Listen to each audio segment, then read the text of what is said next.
अस्सलाम वालेकुम जी, सुबह सवेरे पाकिस्तान में बहुत खुशामदीद। मैं हूँ शिफा यूसुफ से और मैं हूँ वैस मंगलवाला। मेरी तरफ से भी आप सबको अस्सलाम वालेकुम। खुदा का शुक्र है कि उसने हमें आज की सुबह देखना नसीब फरमाई। और आज की सुबह का आगाज़ करते हैं।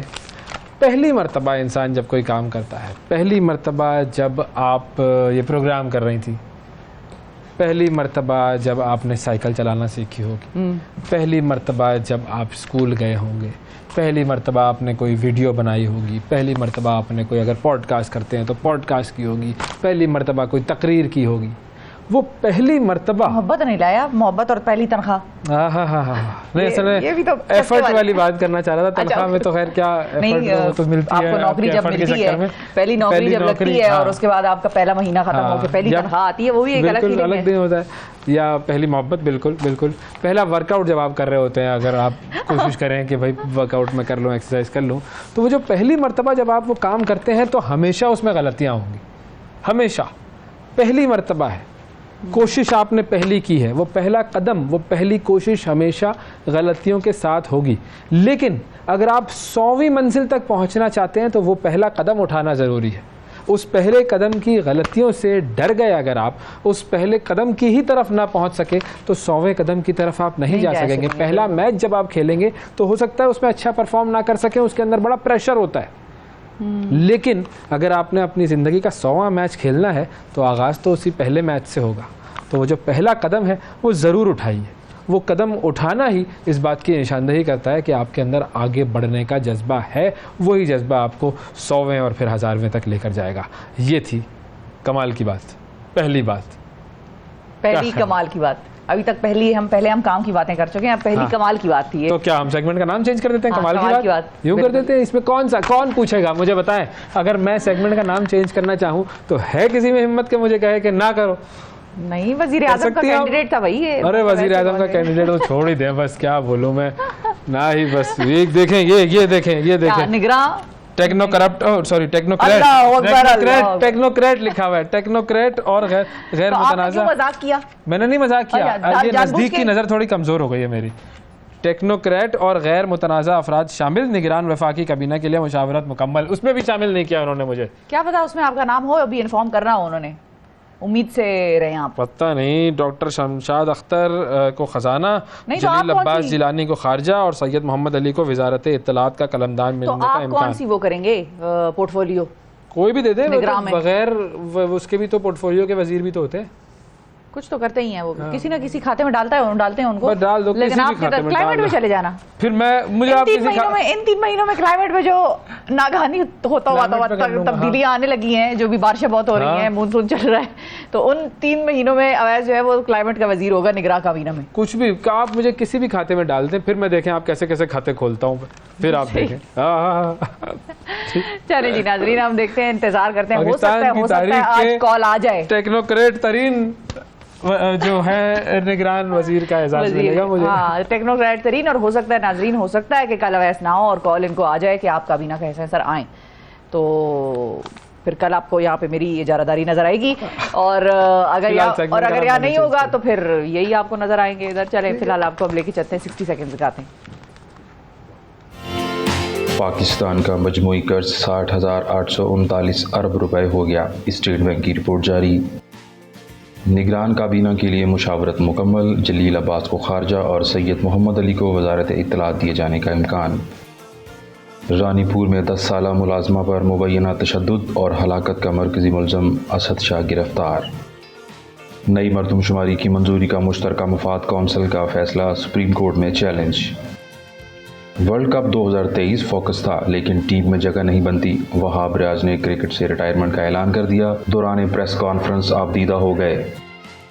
बहरा ओकेनूस में तारकीन वतन की कश्ती डूबने से मुतअद्दिद अफराद हलाक। म्यांमार में कीमती पत्थर की कान पर मट्टी का तोता गिरने से 32 कारकुन हलाक।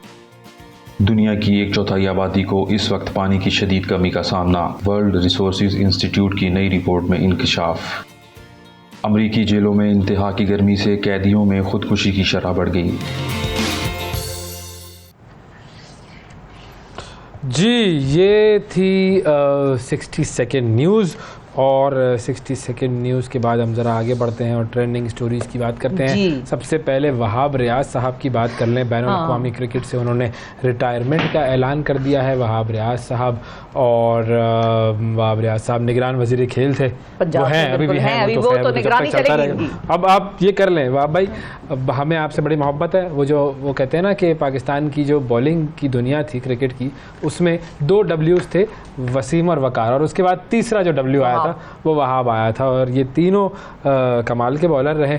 और वहाब रियाज ने बैनुल अक़वामी मुकाबलों में 237 विकेटें हासिल की और अपने प्रोफेशनल कैरियर के दौरान उन्होंने कुल 1104 विकेटें हासिल की। उन्होंने रिटायरमेंट का ऐलान उन्होंने किया और कहा कि जी वो अब फ्रेंचाइज क्रिकेट पर अपनी तवज्जो मरकूज़ रखेंगे, यानी कि लीग्स, जी लीग्स वगैरह वो खेलते रहेंगे। तो वैसे भी PSL की अगर बात की जाए तो PSL में सबसे ज़्यादा विकेटें उन्होंने लिए हैं। और इंटरनेशनल क्रिकेट से रिटायर होने का ऐलान किया उन्होंने अपने एक्स अकाउंट पर।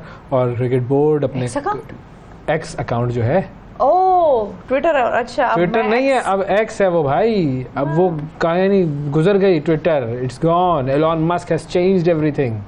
बिल्कुल एक्स। मैं कहती हूँ भाई निगरान काबीना में इसको भी शामिल करें। इसको निगरान वज़ीर आज़म भी तो आया था ना बाहर से। इस बंदे का अपना जो वर्थ है वो पाकिस्तान के बजट से सबसे ज्यादा है, इसीलिए कह रही हूँ इसको शामिल करें और इसको कहें भाई तू 4 आइडियाज दे दे, 4 आइडियाज सिर्फ। हाँ। इस मुल्क में तब्दीली ला। लेकिन अगर वो आइडिया ट्विटर जैसा हुआ तो फिर बैकफायर ही ना तो क्या पता। नहीं, अब ट्विटर में वैसे डेफिनेटली एंगेजमेंट तो बढ़ी तो है। जब वो कहते थे ना कि वो वर्ड लिमिट बढ़ा देगा, हाँ। तो लोग कहेंगे उसका एसेंस खत्म हो जाएगा। मैं भी कहती थी कि भाई उसका जो मेन फ्लेवर है वो खत्म हो जाएगा, कि आपने कम से कम वर्ड्स में उसको फिल करना है। लेकिन चल रहा है भाई, तबाकुन चल रहा है। बिल्कुल ऐसा ही है। तो खैर बहरहाल हम वहाब रियाज की बात कर रहे थे। हाँ। उन्होंने सबका शुक्रिया अदा किया, कोचिंग स्टाफ का, साथी खिलाड़ियों का, मद्दाहों का, सपोर्ट करने वाले हर एक शख्स का उन्होंने शुक्रिया अदा किया।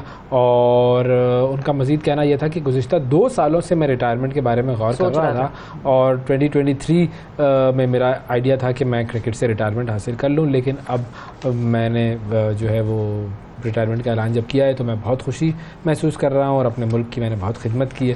बात बिल्कुल सही है वहाब साहब, हम इस बात से बिल्कुल एग्री करते हैं। और कौन एग्री ना करे, क्यों एग्री ना करे। तो बैनुल अक़वामी सतह पर पाकिस्तान की नुमाइंदगी करना उन्होंने कहा कि मेरे लिए बड़े एजाज़ की बात थी।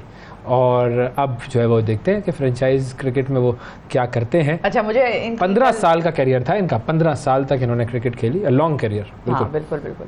वहाब रियाज साहब की कल जो ये प्रेस कॉन्फ्रेंस हो रही थी तो इसमें ये बाकायदा तौर पर इतना रोए, इस शॉट में तो खैर ये नहीं रोए, लेकिन ये बाकायदा तौर पर ऐसा रोए कि मुझे थोड़ी देर के लिए, मैंने वो क्लिप जब देखी, वो पूरी प्रेस कॉन्फ्रेंस मैंने नहीं देखी थी, तो जब मैंने वो क्लिप देखी तो मुझे ऐसा लगा कोई PTI का लीडर PTI छोड़ते हुए प्रेस कॉन्फ्रेंस कर रहा है। वो वाली प्रेस कॉन्फ्रेंस फिर आप इधर उधर निकल जाती नहीं, वो तो मुझे याद आ गई ना। फिर मुझे थोड़ी देर बाद ख्याल आया नहीं तो वो प्रेस कॉन्फ्रेंस नहीं है, ये अलग ये तो वहाब रियाज हैं। बिल्कुल सही। अच्छा, T20 फॉर्मेट में 400 से ज़्यादा विकेटें लेने वाले ये पहले पाकिस्तानी बॉलर हैं। ये भी एक बहुत बड़ा एजाज़ है इनका। और 27 टेस्ट मैचेस इन्होंने खेले, 83 विकेट्स इन्होंने हासिल की। एक रोज़ा मैचों में 91 एक रोज़ा मैच खेले, उसमें 120, और 36 T20 इंटरनेशनल मैचों में इन्होंने 34 विकेटें हासिल की। और वर्ल्ड कप 2015 का स्पेल इनका सबको याद रखा जाएगा, जब ऑस्ट्रेलिया के खिलाफ सेमीफाइनल में उन्होंने पाकिस्तान को जीत के करीब कर दिया था। लेकिन खैर पाकिस्तान की फील्डिंग जो थी बस वो ऐसी थी कि छोड़ दीजिए, कोई बस उसकी बात ना करें। तो बस ये एक बड़ी अहम प्रेस कॉन्फ्रेंस थी कल, और आवाज़ इनकी भर्रा गई थी, आंखें नम हो गई थी। एक सहाफ़ी ने सियासत में आने या कोचिंग में जाने के मुतालिक सवाल किया तो उन्होंने कहा कि जी कोचिंग मेरी तरजीह है। और ये अच्छी बात है कि अब कोचिंग अगर ये करेंगे तो मेरे ख्याल में बड़ा फ़ायदा होगा। अच्छा होगा। बिल्कुल, क्योंकि मोहम्मद अकरम भी पाकिस्तान के एक बॉलर जिनका इन्होंने शुक्रिया अदा किया, वो भी कोचिंग की उन्होंने और बड़ा ज़बरदस्त बिल्कुल इनके करियर में बड़ा अहम किरदार अदा किया। बिल्कुल। अच्छा, अब जाहिर है ये क्रिकेट की फील्ड से हीरो हैं, एक और हीरोइन, बल्कि 2 हीरोइनों की हम आपको ज़रा बात बताते हैं। इंटरेस्टिंग खबर है, अजीब सी खबर है, समझ में नहीं आती। इंटरेस्टिंग इसलिए नहीं, हम कहते कभी कभार कुछ चीज़ों को कि वो हमें बड़ी अच्छी लग रही हैं, लेकिन उनमें दिलचस्पी हमारी जो है वो ज़रा बढ़ जाती है। अदाकारा है जी मिन्सा मलिक, उन्होंने साथी अदाकारा अलीज़े शाह के खिलाफ तशद्दुद की FIR जो है वो दर्ज करा दी है। और मिन्सा मलिक ने इस्लामाबाद के विमेन पुलिस स्टेशन में दी गई दरख्वास्त जो है उसमें इल्ज़ाम लगाया है कि अलीज़े शाह ने 15 अगस्त को ड्रामे की शूटिंग के दौरान उनके ऊपर जलता हुआ सिगरेट जो था वो फेंका और बिल्कुल संगीन नताइज की धमकियां उनको दी। अल्लाह अकबर। तो उनका थोड़ा सा टेम्परामेंट का इशू भी इस बात से अब नजर आया, जो कि अकॉर्डिंग टू एक्यूजेशन तो है, एलिगेशन है, लेकिन वो प्रूफ होगी ज़ाहिर कोर्ट में। अच्छा, मिन्सा मलिक ने दरखास्त में मौक़िफ़ इख्तियार किया कि अलीज़े शाह ने मुझे जूतों से भी मारा है और मैंने बड़ी मुश्किल से अपनी जान बचाई है, और उन्होंने अलीज़े शाह पर मनशियात इस्तेमाल करने का इल्ज़ाम लगाया है।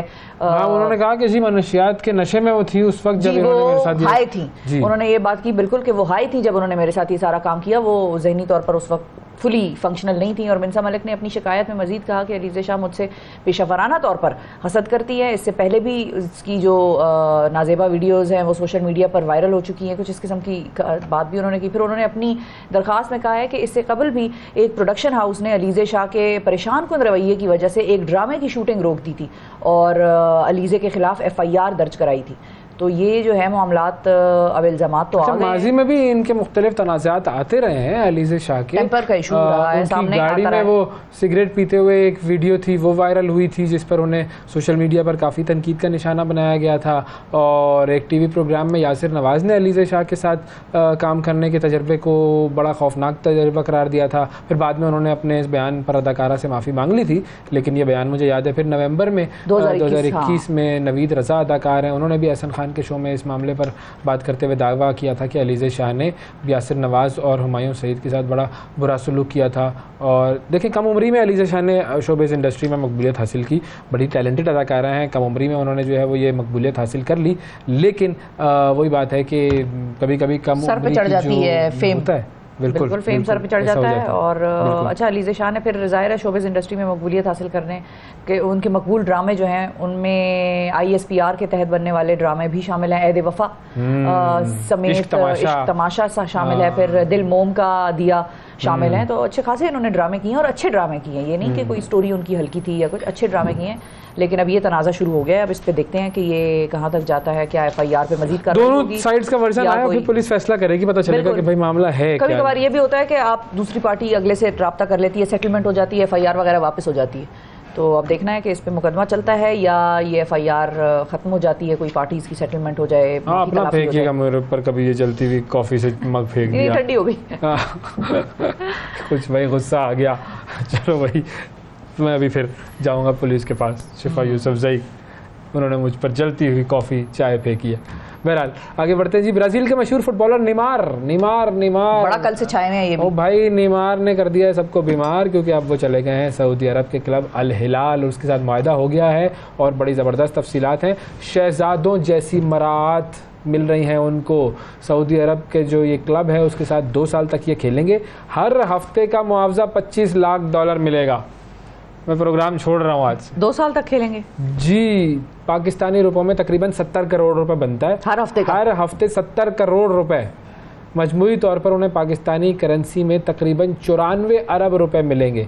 उसके अलावा 3 लग्जरी कारें मिलेंगी, तकरीबन $5 लाख की वो कीमत लगा लें। फिर नीमार के साथ आने वाले जो अफराद हैं उनको 4 मर्सिडीज़ वैगन्स और एक मर्सिडीज़ वैन दी जाएगी और उन सबको 24 घंटे ड्राइवर की सहूलत मैसर होगी। और अल हिलाल क्लब ने उन्हें एक शानदार घर भी दिया है जिसमें 5 मुलाजिमीन हर वक्त मौजूद होंगे। 25 कमरे हैं उस घर के, एक स्विमिंग पूल है, उसके साथ साथ नीमार को एक प्राइवेट जेट भी दिया जाएगा। जब वो किसी होटल या रेस्टोरेंट में जाएंगे तो उसका बिल भी क्लब अदा करेगा। जी, ये है मामला। नीमार कैसा है, कैसा है, कैसा सोच रही हूँ क्या नीमार की असिस्टेंट बन जाऊं, खेलों की तरफ खेल ही लेती। खेल तो आप रही हैं इस वक्त, कौम से तो खेल रही हैं आप। नहीं, मैं क्या कौम से खेल रही हूँ, ये तो हमारे साथ खुद खिलवाड़ होता रहता है, लेकिन मैं ही खेल लेती। आज नीमार को अगर ये बात इस लेवल तक वो पहुंचा है तो वो जो मैं शुरू में बात कर रहा था, वो जो पहला कदम जो उसने लिया होगा पहली मर्तबा जब उसने फुटबॉल को उठाया होगा और उसके साथ खेलना शुरू किया होगा और उसके बाद उसने कितनी मेहनत की और पहला मैच में कितना नर्वस होगा वो। आज हमने ये तो बता दिया कि करोड़ों रुपए अरबों रुपए वो कमा रहा है, लेकिन उसकी स्ट्रगल, उसकी मेहनत, उसकी जो कोशिश है, उसकी प्रैक्टिस है। हाँ अच्छा, पश्तो में इस तरह की कोई खबर आपको आती है ना, मतलब ऐसी कोई बड़ी खबर जो आपको हैरान भी कर दे और हल्का सा परेशान भी कर दे और आप जरा शशदर रह जाए, तो क्या कहते हैं, दगा दगा भाई भाई? नहीं दगा दगा भाई, हाँ वो भी कह सकते हैं आप, लेकिन हम कहते हैं जालिम बच्चिया। जालिम बच्चिया मतलब जालिम का बच्चा, जालिम का बच्चा, मतलब ये लग गई है हमारे दिलों को ये बात, तो इसमें बड़ा एक खास एक्सप्रेशन आता है जालिम बच्चिया, ये अप्रिसिएशन में कहा जाता है। बिल्कुल बिल्कुल, कि मतलब तुमने ऐसी जबरदस्त काम किया है, जालिम के बच्चे हो तुम, तो वो ये बेसिकली आता है। लेकिन जाहिर है हर लैंग्वेज में कुछ एक्सप्रेशंस डिफरेंट होते हैं, जिस तरह खामखा आओगे तुम, खामखा आओगे, पठान अगर कहेगा खामखा तुम आओगे तो वो अगला पूछेगा कि नहीं यार मैं खामखा क्यों आऊंगा, मेरे साथ हुआ ये, मेरे साथ हुआ ये, मुझे एक शख्स ने कहा कि आप हमारे घर आए, मैंने कहा जी जी जरूर आऊंगा इंशाल्लाह। आप खामखा आए, मैंने कहा नहीं खामखा क्यों आऊंगा, मैं किसी काम से आऊंगा। कहते नहीं खामखा आया। फिर मुझे बाद में बताया कि भाई पश्तो में खामखा का मतलब है लाजमी आए, खामखा आओगे तुम लाजमी। परेशान, मैंने कहा खामखा क्यों आऊंगा, और उर्दू में ये है कि क्यों एम ही आऊंगा मैं। तो ये जरा होता है, थोड़ी सी हमें लैंग्वेजेस अपनी समझनी चाहिए वैसे। हाँ, बिल्कुल, एक दूसरी लैंग्वेज जो है उसके साथ थोड़ा सा हमारे साथ रिलेशनशिप होना चाहिए। हाँ। अच्छा, ये आज मैं अमीरी वाली खबरें लेकर आया हूँ। अच्छा, एक दिन में 39 अरब डॉलर कमाकर एशिया का ये 5वां अमीर तरीन शख्स बन गया। एक शख्स वियतनाम से ताल्लुक रखने वाला एक शख्स है, उसका नाम है फैम नैट योंग, और एक दिन में 39 अरब डॉलर कमाया उसने। एशिया का 5वां अमीर तरीन शख्स ये बन गया है। उनकी इलेक्ट्रिक गाड़ियां तैयार करने वाली कंपनी है वन फास्ट ऑटो। उसके शेयर्स की कीमतों में अमेरिकी स्टॉक मार्केट में डेब्यू जब हुआ तो 250%, 255% इजाफा हुआ। 15 अगस्त को वन फास्ट ऑटो ने अमेरिकी स्टॉक मार्केट में कदम रखा। पहले दिन उसके शेयर्स की कीमत $37 पर बंद हुई है, और इस आगाज़ के बाद जो ये फैम नैट योंग है उनकी दौलत में नुमाया इजाफा हुआ। पहले दौलत थी इनकी $5 अरब, अब 44.5 अरब डॉलर तक इनकी दौलत पहुंच गए जी। वो कंपनी है इनकी वन ग्रुप, ये बेसिकली वन ग्रुप है, उसके वो चेयरमैन है, और इलेक्ट्रिक गाड़ियों के साथ साथ उनका real estate, retail, consumer electronics, health care के शोबों में भी बड़ी सरमायाकारी है उनकी, और उनकी इलेक्ट्रिक गाड़ियों की कंपनी की मार्केट वैल्यू भी 4 गुना इजाफे से 85 अरब डॉलर तक पहुंच गई है। बेहतरीन, देखें आप, ये होता है काम, मेहनत। ये कोई चैनल वैनल नहीं खोल रहा, तो खोल तो रहा है, मैं इसका मीडिया एडवाइजर बन जाऊंगा जाके। हाँ ये भी है, बिल्कुल, इसको प्रमोट करें पूरे एशिया में। हाँ, आहिस्ता आहिस्ता पहले एशिया में इसकी प्रमोशन हो, फिर आप आहिस्ता आहिस्ता एक एक रीजन उसका जो है वो आइडेंटिफाई करें और लेके जाएं। बिल्कुल, तो ये होना चाहिए। बिल्कुल, वियतनाम का अमीर तरीन शख्स है ये बंदा, और अब एशिया का 5वां अमीर तरीन शख्स बन गया।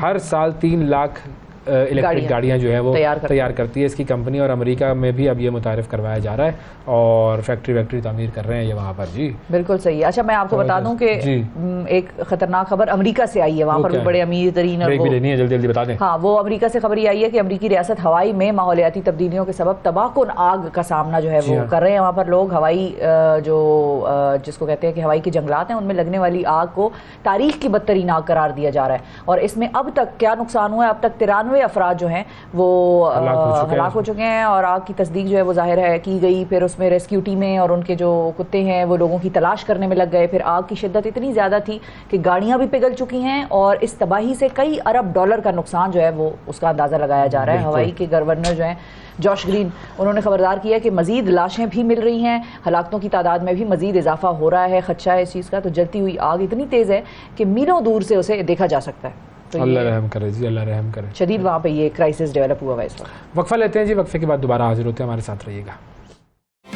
सुबह सवेरे पाकिस्तान, सुबह सवेरे पाकिस्तान, सुबह सवेरे पाकिस्तान। वेलकम बैक सब सवेरे पाकिस्तान में एक मरतबा फिर खुश आमदीद। ज़रा हॉकी की बात करते हैं, और एक साहब हमारे पास मौजूद हैं, हमारे मेहमान हैं, उनसे ज़रा मैं कुछ जनरल नॉलेज के सवालात कर लेता हूं, देखता हूं कि उनकी मालूमात कितनी है हॉकी के हवाले से। अस्सलाम वालेकुम जी। वालेकुम सलाम। ये बताइए, पाकिस्तान ने हॉकी का वर्ल्ड कप कितनी मरतबा जीता है? 4 दफ़ा। हैं? कितनी दफ़ा जीता है? 4 मरतबा। शाबाश, बिल्कुल सही जवाब दिया आपने। चैंपियंस ट्रॉफी जो होती है हॉकी का बड़ा टूर्नामेंट है, वो पाकिस्तान ने कितनी दफ़ा जीता है? वो 3 दफ़ा। 3 दफ़ा जीता है, ये जवाब भी बिल्कुल सही दिया आपने, गुड, सही पता है आपको। अच्छा, एशियन गेम्स, एशियन गेम्स कितनी दफ़ा जीते हैं पाकिस्तान? 8 दफ़ा। 8 दफ़ा जीते हैं, वेरी गुड। अच्छा, ओलंपिक्स में कितनी मरतबा पाकिस्तान गोल्ड पर आया है? 3 दफ़ा। 3 दफ़ा आया। ये सारी मालूमात आपको क्यों है भाई, कैसे हासिल है, ये लोग सोच रहे होंगे। हाँ। अब इसकी वजह है, इसकी वजह ये है कि ये जो साहब हमारे साथ बैठे हैं, ये पाकिस्तान की हॉकी टीम के बड़े ज़बरदस्त खिलाड़ी, और ये वो खिलाड़ी हैं कि जिन्हें एशियन हॉकी चैम्पियंस ट्रॉफी में इमर्जिंग प्लेयर का अवार्ड मिला है। अब्दुल हन्नान साहब, अस्सलाम वालेकुम। वालेकुम अस्सलाम। अब्दुल हन्नान साहब, सबसे पहले तो बहुत बहुत मुबारक हो आपको। Thank you। आपने इमर्जिंग प्लेयर का अवार्ड हासिल किया, पाकिस्तान की कौमी टीम में आप खेलते हैं और पाकिस्तान की कौम का सर आपने फ़ख्र से बुलंद कर दिया। अब ये- लेकिन हाँ। लेकिन हम सब ये भी जानते हैं कि हॉकी हॉकी का हाल जो है वो बेचारा जरा लोग नहीं मखदूश सा जाते, है। लोग जाते नहीं नहीं है। जाते और लोग नहीं जानते। जानते भी नहीं है, दोनों जाते भी चीज़ें। नहीं है, बिल्कुल। और हम भी उनके बारे में ज्यादा जानना नहीं चाहते क्योंकि लोग ही नहीं जाते, कोई इंटरेस्ट नहीं है। हनान, आप कैसे, मतलब क्या आपने ऐसा किया कि आप इमर्जिंग प्लेयर के लिस्ट में आए और फिर जाहिर है आप फाइनल हुए और आपको ये अवार्ड मिला? कौन होता है इमर्जिंग प्लेयर? नहीं, स्टार्टिंग इस तरह थी कि स्कूल लाइफ से ही उससे पहले हॉकी स्टार्ट की हुई थी। एक पैशन था, मेरी फैमिली जो सी थी वो हॉकी खेलती थी, बस फिर उसी से बचपन से हॉकी खेलने स्टार्ट कर दिया। फिर कॉलेज के बाद, स्कूल के बाद जब कॉलेज में गया तो बस पंजाब की तरफ से पहली दफ़ा जूनियर चैम्पियनशिप हुई थी 2019 में, तो उसके अंदर पार्टिसिपेट किया, तो पाकिस्तान के अंदर जूनियर चैम्पियनशिप का बेस्ट प्लेयर हुआ। अच्छा। फिर उसके बाद ये जर्नी कंटिन्यू हो गई और मैं नेशनल कैंप में चला गया जूनियर के। फिर 2021 के एंड से फिर मैं कंटिन्यू सीनियर और जूनियर दोनों टीम के साथ हूँ। अच्छा, तो देखें आप, और आपकी उम्र कितनी है? मेरी 18 साल। 18 कितने साल की से उम्र खेल में। रहे हैं? मैं तकरीबन 2.5 साल हो गया मुझे नेशनल सही। टीम से। नेशनल नहीं, टीम। अदर पूरा शुरू हॉकी। कब? हाँ, नहीं, वो तो मैं बचपन से जब 4-5 साल का था तब से तब खेल से रहा हूँ हॉकी उठा लेती। हाँ तो जी। फैमिली में कौन कौन खेलता है हॉकी? मेरे दादा से अफजल मन्ना, वो सिल्वर मेडलिस्ट थे ओलंपिक। माशाल्लाह। फिर उसके बाद मेरे जो से दादा के भाई और चचा, बाबा, ताया, हाँ। फिर मेरे कजन्स, वो सारे फिर इस तरह जर्नी मारी। हॉकी फैमिली से बिलोंग करते थे। मेरे तो- वाले साहब भी खेलते थे हॉकी, बड़ी अच्छा। शदीद हॉकी खेलते थे। उनकी टांगें आज भी जवाब देती है कि हॉकी खेलते थे, वो जो स्टिक लगती है। अच्छा, मैं मैंने ये भी सोच रही खेली है, थी मैंने कि भी खेली है थोड़ी बहुत। लेकिन एक वक्त था कि पाकिस्तान में हॉकी का फीवर होता था लोगों जी, को, हॉकी इसी बहुत तरह। ज्यादा खेली जाती थी।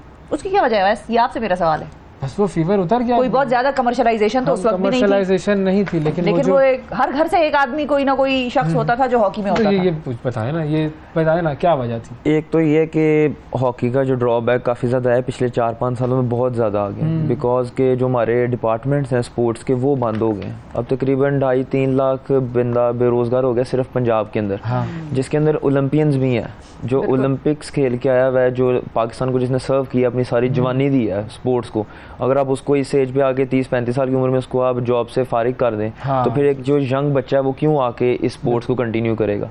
और दूसरी बात यह है कि यहाँ पर स्पॉन्सर्स की काफ़ी ज़्यादा कमी है, हाँ। क्योंकि एक तो क्रिकेट इसलिए थोड़ा ज़्यादा है क्योंकि हर ओवर के बाद वहाँ पर ऐड आता है, तो कमर्शलाइजेशन चलती है। हॉकी के अंदर इस तरह नहीं होता, हॉकी के अंदर सिर्फ 3 ब्रेक्स होंगे और वो भी सिर्फ 1 से 1.5 मिनट का होता है। बिल्कुल। तो उसके अंदर एड्स की जो ब्रॉडकास्टिंग की वो कमी है। स्पॉन्सर्स की स्पॉन्सर की कमी इसलिए है क्योंकि हम ना हॉकी का एक प्रॉपर चीज़ नहीं है, यहाँ तो ये इसको फुली प्राइवेटाइज कर दिया जाए, यहाँ पर इसको फुली गवर्नमेंट के हैंड ओवर कर दिया जाए। ये दोनों 50-50 चल रहा है। अब कभी गवर्नमेंट पकड़ लेती है एक टूर्नामेंट के लिए, कभी एक प्राइवेट स्पॉन्सर आ जाता है। एक पूरा प्लान नहीं है कि 4-5 साल का प्लान हो या एक पूरा स्ट्रक्चर बने, तो वो अगर कैरी ऑन रहे तो फिर हॉकी की जो सी। तो आपने जब हॉकी खेलना शुरू की तो आपके जहन में ये नहीं था कि हॉकी पता नहीं इतना कमर्शियल भी नहीं है, पैसा भी नहीं है, मकबूलियत भी इतनी नहीं है, बट स्टिल आपने कहा कि नहीं हॉकी? मकबूलियत की बात तो है थोड़ी सी, लेकिन ये बात जो सी पैसे वाली है ये इतनी बुरी नहीं है जितनी कि ये बताई जाती अच्छा, है लोगों को। हाँ, इसलिए नहीं है क्योंकि देखें इतना भी बुरा हाल नहीं है। जिस तरह के फॉरेन लीग्स वगैरह हैं वो भी प्लेयर्स को मिलती हॉकी हैं, में। जो अच्छे प्लेयर्स होते हैं उनको लीग्स मिलती हैं, वो बाहर जाकर खेल सकते हैं। और पाकिस्तान हॉकी फेडरेशन भी जो सी डेली अलाउंसेस वगैरह है और जो डिपार्टमेंट्स, अगर डिपार्टमेंट्स इसके अंदर वापस आ जाएं तो हॉकी के अंदर और कोई बेहतरी हो जाएगी। काफ़ी बेहतरी आ जाएगी, क्योंकि डिपार्टमेंट्स में अच्छे प्लेयर्स उनको पिक कर लेती है। जो जूनियर लेवल की चैंपियनशिप्स होंगी उनमें जूनियर ले लेगी, सीनियर में सीनियर। अगर इंटरनेशनल टूर्नामेंट नहीं है तो कैंप्स वगैरह नहीं लगेंगे, इंटरनेशनल टूर्नामेंट नहीं होगा, तो प्लेयर के लिए थोड़ा प्रॉब्लम होगा कि वो किस तरह अपना जो उनसे घर का गुजारा करे। लेकिन अगर प्रॉपर डिपार्टमेंट्स चल जाएंगे तो इतना खास कोई इशू नहीं है। तो मतलब पैसे का मसला इतना नहीं है, इतना नहीं है, लेकिन हाँ, है भी ज़रा है, कि लेकिन- क्योंकि देखिए ना, जिस तरह अब ना अगर हॉकी के जो डिपार्टमेंट्स बंद हुए थे तो जिस तरह पीसीबी है वो एक सेंट्रल कॉन्ट्रैक्ट देता है, पाकिस्तान हॉकी फेडरेशन का भी पहले था, लेकिन फ़ंड्स की जो कमी अदम है जो उनकी काफ़ी ज़्यादा कमी होगी फ़ंड्स की, जिसकी वजह से पाकिस्तान हॉकी फेडरेशन उसको कंटिन्यू नहीं कर सकी। गवर्नमेंट की सपोर्ट बहुत ज़्यादा ज़रूरी है स्पोर्ट्स को, गवर्नमेंट की सपोर्ट के अलावा ये पॉसिबल ही नहीं है कि जो सी ये स्पोर्ट्स है वो वापस जो उनसे बाउंस बैक करे, नहीं तो इस तरह फ्लोज ही आते रहेंगे, कभी एक आधा टूर्नामेंट हम अच्छा खेल लेंगे फिर नीचे, फिर इस तरह एक प्लानिंग। मुझे एक राइवलरी होती थी ना पाकिस्तान और इंडिया की, वो राइवलरी ऐसी थी कि लोग उस मैच का इंतज़ार करते थे कि भाई शहबाज सीनियर खेल रहे हैं या इस्लाउद्दीन खेल रहा है या शहनाज शेख खेल रहे हैं, और वो जो स्प्रिंट लगा रहे हैं अपने गोल से दूसरे के गोल तक और जाके गोल मार रहे हैं, वो राइवलरी जो है वो हमेशा रहती है। अब वो राइवलरी कितनी ज़्यादा है, क्योंकि हम हारे तो इसमें इंडिया से ही हारे, लेकिन वो राइवलरी कितनी है? अब राइवलरी जो सी है वो बिल्कुल सेम है, जिस तरह के कोई भी उसमें प्रेशर जो सा मैच प्रेशर होता है वो एक और ही होता है, और जो उस मैच की प्रैक्टिस है या एक जो बंदा थिंकिंग है वो डिफरेंट होती है। लेकिन बात यह है कि इंडिया जो सी है ना 2008 के ओलंपिक से बाहर हुई थी, हाँ। तो उन्होंने उस चीज़ को बहुत ज़्यादा सीरियसली लिया और उन्होंने प्लानिंग स्टार्ट की। उन्होंने अपने टारगेट सेट किए कि यार अगला ओलंपिक हमने सिर्फ क्वालिफाई करना, हमने जीतने की तैयारी नहीं है। उन्होंने फिर क्वालिफाई किया, फिर अगला ये था कि उन्होंने 2016 के ओलंपिक में प्लान था हम टॉप 8 में आएंगे, फिर 2020 का ओलंपिक उनका टारगेट था कि हाँ यार ये हम पोडियम में आ सकते हैं, और वो उन्होंने करके दिखाया 2020 के जो bronze medalist, long term planning, और वो ऑलमोस्ट मेरा ख्याल है 1.5 से 2 अरब उनका सालाना बजट है इंडियन रुपीस का, जो पाकिस्तान का 3-4 अरब रुपए बनता है। अगर वो सिर्फ स्पोर्ट्स का ये है, और ये सिर्फ एक जो उनकी स्टेट है वो देती है, जो प्राइवेट स्पॉन्सर्स हैं वो अलग है उनके, तो ये बहुत ज़्यादा चीज़ें आती हैं। उनका जो सारा सिस्टम है, कोचिंग पैनल्स और जो फिजिकल ट्रेनर है उनके, वीडियो टेक्नीशियंस जितने भी हैं वो सारे फॉरेन्स हैं। अच्छा, हम कितनी तैयारी करते हैं? मिसाल के तौर पे ओलंपिक्स आना होता है, एक खास उसकी टाइम होता है, डेट होती है, वो अनाउंस भी हो जाती है कि यार अब 5 साल बाद या 3 साल जो भी है वो ये टूर्नामेंट आना है, ओलंपिक्स आने हैं, उसके लिए हम पहले से क्या तैयारी करते हैं? हमारे वो लास्ट मोमेंट चेंजेस ही हो रहे होते हैं? नहीं, एक सिस्टम प्रॉपर होना चाहिए जो कि पाकिस्तान में अनफॉर्चुनेटली नहीं है। इसके अंदर किसी तो अभी होता क्या है? मिसाल के तौर पे जो पिछला ओलंपिक्स गुजरा उसमें लोगों ने बड़ा कहा कि इतनी देर पहले नहीं लगते। बेसिकली ये हॉकी ऐसी गेम है कि हमें ना सारा साल ये टीम के साथ रहना चाहिए। ये जिस तरह इंडिया या बाकी जो टीम्स हैं वो इसी तरह ही है कि उनके हर 2 से 3 मंथ बाद फॉरेन टूर होना चाहिए। अगर कोई टूर्नामेंट आ रहा है या नहीं आ रहा, उनकी टेस्ट सीरीज होनी चाहिए किसी भी कंट्री के साथ। अगर आप वो नहीं कर सकते तो आपका कंटिन्यू जो कैंप्स हैं वो अपने जो कंट्री में वो लगे रहने चाहिए। लेकिन पाकिस्तान में इस तरह नहीं होता। कुछ देर पहले इस तरह आया था, तकरीबन 1.5 साल पहले आया था कि हम जो उनसे प्रॉपर थ्रू आउट कैंप में रहते थे, लेकिन हम इस चीज़ को कंटिन्यू नहीं कर सकते क्योंकि फंड्स की जो उनसी बहुत ज़्यादा कमी है। अब एक कैंप लगाने के लिए महीने का ऑलमोस्ट 1.5 से 2 करोड़ चाहिए होगा। अगर आप फेडरेशन के पास वो ही नहीं, अगर गवर्नमेंट सपोर्ट ही नहीं करेगी तो फेडरेशन कहाँ से वो पे कर सकता? फहद साहब है हमारे साथ लाहौर से। अस्सलाम वालेकुम। वालेकुम अस्सलाम जी। फहद साहब क्या कहेंगे? हॉकी के बारे में बात हो रही है।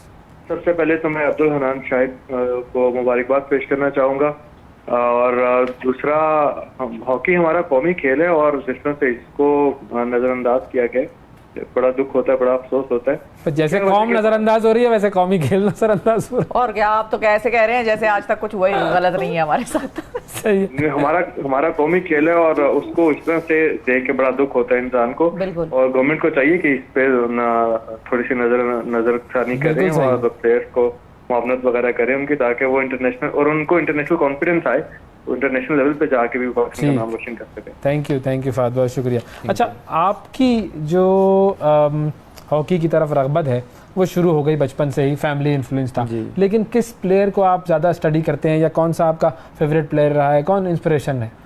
जब मैं बचपन में देखता था तो एक प्लेयर था जर्मनी का, फ्लोरियन फुट्स। अच्छा। उसको देख के मैं काफ़ी इंस्पायर होता था क्योंकि वो मैं जब थोड़ा मीन्स कि एक यंग एज में था, 13-14 साल का था, तो मुझे ना लगता था कि यार मेरा स्टाइल जो मैं इसको फॉलो करना चाहता था। फिर उसको मैंने, वो कौन सी पोजीशन पे खेलता था? वो भी स्ट्राइकर खेलता था। फिर उसको काफ़ी ज़्यादा फॉलो किया तो वो जो सा था एक इंस्पिरेशन था। लेकिन इस टाइम जो सा एक इंडियन प्लेयर है मनदीप सिंह, बिल्कुल, इस वक्त जो सा एशियन चैंपियंस ट्रॉफी का बेस्ट प्लेयर हो, जी बिल्कुल, तो वो जो सा उसको मैं काफी ज्यादा इंस्पायर हूँ उससे। वो भी स्ट्राइकर है, वो भी सेंटर स्ट्राइकर खेलता है। वो काफी ज्यादा इस वक्त जो सा ना टॉप स्ट्राइकर है इस वक्त वर्ल्ड में, वो जा रहा है। जबरदस्त, उसको आप फॉलो करते हैं। हम देखते थे तो उस वक्त बोवलैंडर होता था एक, बोवलैंडर बड़ा जबरदस्त पेनल्टी कॉर्नर मारता था और हम जब अपने कॉलेज में होते थे तो जो हमें कोई गोरा नज़र आता था ना, हम कहते थे बस ये बॉबलेंडर ही जा रहा है, बस इतना ज़्यादा वो मकबूल खिलाड़ी था।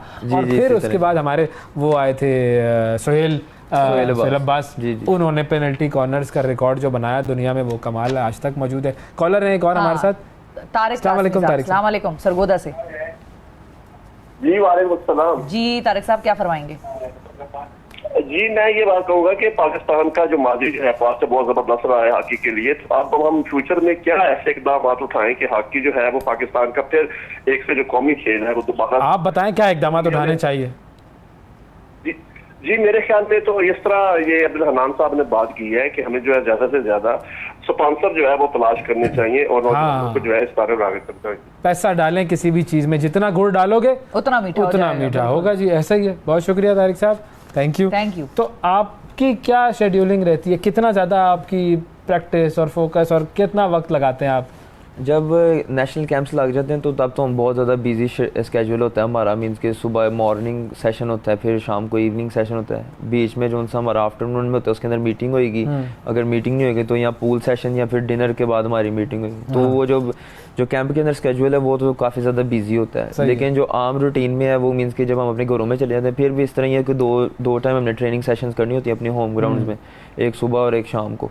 तो बस इसी तरह इसी काम में ज़्यादा बिजी। और लड़के आ रहे हैं नर्सरी आगे है काफ़ी ज़्यादा प्लेयर्स की, लेकिन बात यह है कि प्लेयर्स काफ़ी ज़्यादा छोड़ इसलिए रहे हैं क्योंकि वो जब देखते हैं कि जो इस वक्त नेशनल टीम के प्लेयर हैं जो ओलंपियन रह चुके हैं, जिन्होंने पाकिस्तान को काफ़ी 10-10 साल सर्व किया, अगर वो जॉबलेस हो गए हैं इस पोजीशन पे आके, तो फिर अगर हम अगर अपना गोल्डन जो टाइम है वो 10 साल 5 साल जितना भी हम नेशनल टीम को सर्व कर सकते हैं वो हम कर दें, उसके बाद हमारा फ्यूचर क्या है। ये एक थोड़ा सा सरप्राइजिंग है सबके लिए, रिस्क भी है। और वो सोचते हैं कि घर वाले भी फिर रोकते हैं, क्योंकि गरीब बच्चा जब घर से निकलेगा ना, उसके माँ बाप की सिर्फ यही एक ख्वाहिश होती है कि यार इसको जॉब मिल जाए, हमारे घर रोजगार आता है। जब रोजगार आ जाएगा ना तो फिर वो माँ बाप अपने बच्चों को कोई नहीं पूछते यार तू घर ना आ रहा है कि नहीं आ रहा, बस वो उनके आ रहा है कि घर सुकून में होते हैं कि बच्चा हमारा एक राइट ट्रैक पे है, हमारा घर चल रहा है, सिस्टम चल रहा है, तो हम इसको कंटिन्यू कर सकते हैं। लेकिन अगर वो देखेंगे कि हमारा जो 5-7 साल बाद या अभी भी स्टार्टिंग के अंदर भी पे नहीं आएगी, घर पे